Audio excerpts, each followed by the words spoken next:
जयपुरक नामक गांव में राजू नाम का व्यक्ति चना चाट मसाले का ठेला लगाता था। उसके ठेले का चना चाट मसाला बहुत ही मशहूर था। बलदेव के पास ग्राहकों की भीड़ लगी रहती थी। दूर दूर से लोग उसके ठेले पर चना चाट मसाला खाने आते थे।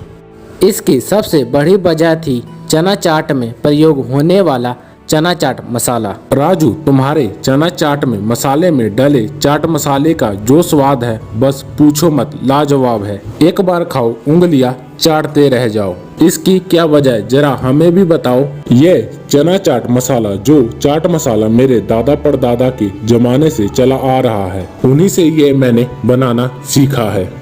हमारे चना चाट मसाले का कुछ अलग ही किस्म है, इसे हर कोई नहीं बना सकता। जो भी है भैया, ये चना चाट मसाला खाकर मुंह का तो स्वाद चटपटा हो जाता है। तुमने रेट भी ठीक रखी हुई है। 10 रुपए प्लेट में इतना बढ़िया चना चाट मसाला खाने को मिलता है।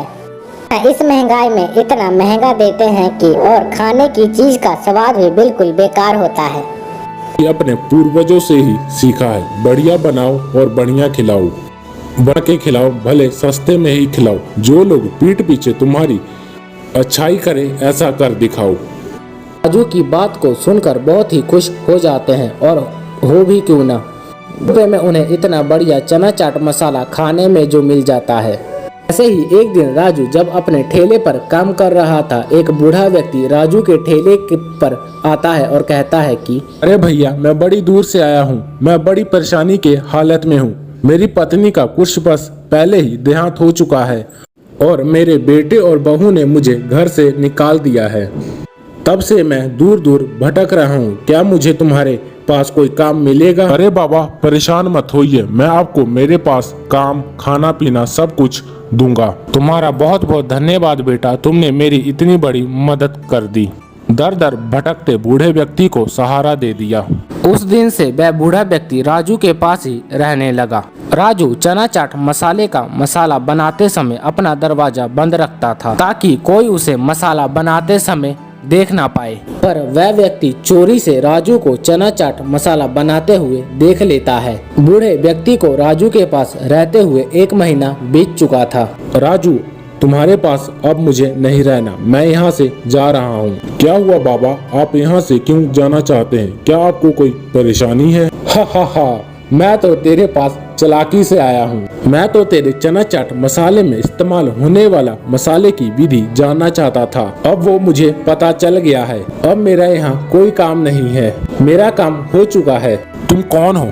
मेरा नाम श्याम है। मैं तो तुम्हारे पास चालाकी से आया था। अब मैं तुम्हारे ठेले के सामने अपना चना चाट का मसाला का ठेला लगाऊंगा। अब देखना, मैं कुछ दिनों में ही तुम्हारे ठेला बंद करवा दूंगा। ठीक वैसे ही हुआ जैसा श्याम ने बोला था। अगले दिन ही श्याम ने राजू के सामने ठेले के सामने अपने चना चाट मसाला का ठेला लगा दिया। उसने प्लेट के दाम बहुत ही कम रखे हुए थे। अगर महंगी चीज सस्ते में मिल रही है तो ग्राहक तो वहीं जाएंगे। अरे भाई, जरा चना चाट मसाले की 1 प्लेट लगा दो। ये लो भैया, अभी बनाकर देता हूँ। तुमने दाम तो बहुत ही सस्ते रखे हुए हैं। राजू के ठेले पर तो इससे महंगा है। आप मेरे ठेले पर एक बार खाओगे तो सामने वाले राजू के चने चाट मसाला भूल जाओगे। ये लो, आप दोनों की प्लेट तैयार है। छी छी, थू थू, इतना बुरा चना चाट मसाला मैंने तो आज तक नहीं खाया। बिल्कुल बेस्वाद, थू थू थू। इतना घटिया चना चाट मसाला तो मैंने आज तक नहीं खाया। इतना बुरा बनाया है, मुझे तो गुस्सा आ रहा है। अरे चलो भाइयों, इसका ठेला ही तोड़ देते हैं। इससे इतना अच्छा तो सामने राजू का ठेला है, कम से कम 10 रुपए लेकर बढ़िया चीज तो खिलाता है। भाइयों, इसका ठेला ही तोड़ दो। तुम सोच रहे होगे ना श्याम, आखिरकार तुम्हारे चना चाट मसाले में ऐसा स्वाद क्यों नहीं आया? वैसे मेरे चना चाट मसाले में आता है, इसलिए क्योंकि मैंने तुम्हें एक दिन चोरी से मुझे चना चाट मसाला बनाते हुए देख लिया था। मैं उसी दिन समझ गया था कि तुम किसी फिराक से आए हो, इसलिए मैंने गलत सामग्री डालकर तुम्हें असली विधि का दिखावा दिखाया था। चना चाट मसाले की विधि मेरे पूर्वजों की धरोहर है। यह इतनी आसानी से किसी बेईमान के हाथ नहीं लगने दूंगा। इससे पहले कि गांव वाले गुस्से में आकर तुम्हें पीट दे, तुम यहाँ से चले जाओ। शाम की सच्चाई जानकर गांव वाले गुस्से में आ चुके थे। शाम को पता था कि अगर वह 2 पल भी यहाँ रुका तो उसकी खैर नहीं, इसलिए वह मुंह नीचे कर चुपचाप वहाँ से चला जाता है। कहते हैं ना दोस्तों, बुरा अंजाम हमेशा बुरा ही फल देता है।